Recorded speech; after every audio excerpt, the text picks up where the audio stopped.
In the Industrial Revolution of the 19th century, what humanity basically learned to produce was all kinds of stuff, like textiles and shoes and weapons and vehicles. And this was enough for very few countries that underwent the revolution fast enough to subjugate everybody else. What we're talking about now is like a second industrial revolution, but the product this time will not be textiles or machines or vehicles or even weapons. The product this time will be humans themselves.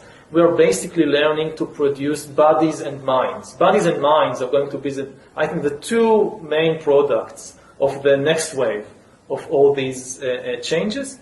And if there is a gap between those that know to produce bodies and minds and those that do not, then this is far greater than anything we saw before in history. And this time, if you're not part of the revolution fast enough, then you probably become extinct.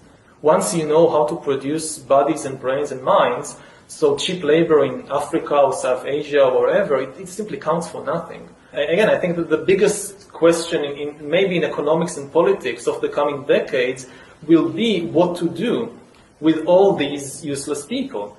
Will be what to do with all these useless people. With all these useless people. I don't think we have an economic model for that. My best guess, which is just a guess, is that food will not be a problem. With that kind of technology, you will be able to produce food to feed everybody. The problem is more boredom and what to do with them, and how will they find some sense of meaning in life when they are basically meaningless, worthless.